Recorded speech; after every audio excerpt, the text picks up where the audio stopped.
İmtahanımıza 46 gün var. Bugünkü favorit aktivitemiz Kemal'in işi gəlib. Reading işləyib sözlər yazmaqdır. Timer açmadıq, amma 1 saat oldu. 1 saat oldu. İndidən timer açıq gəldi.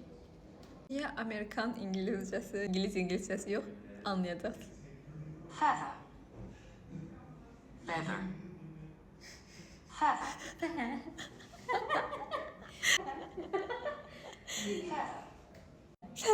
Çox inanızlayan belə olmalı. Biraz da praktik eləyəndən sonra mən keçdim IELTS dərsimə. IELTS müəllimim Arzu müəllimdir. Instagramda maraqlananlar üçün aşağı qeyd edəcəm. Ümumi IELTS prosesi haqqında video çəkəcəm. Amma qısaca onu deyə bilərəm ki, deyəsən həyatımın bütün şansını Arzu müəllimi tapmaqda xərclədim. Həyatımda ikinci dəfədir ki, writing yazmağa çalışırdım və 5 point aldım. Üzüldümü? Kəmalə 6 yığdı filan writingdən. 5. Bizim qrammatika Sizdə də R yoxdur. Yəni R is yoxdur. bizim ortaq problemimizdir. Bizim Kəmalin oxumağımız bizə yetmədi. Gəldik evə, indi mitə qoşulmuşuq, indi oxuyuruq. Nə düşünürsünüz Kəmal xanım?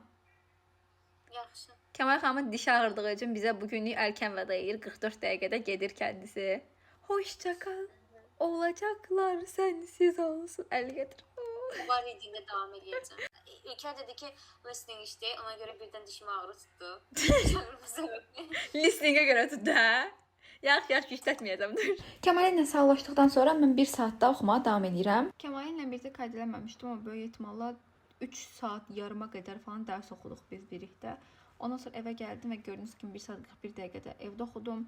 Totalı nə qədər elədi bildiniz də, mən riyaziyyatımı ortaya tökməyək. IELTS-imizə çox az qaldı.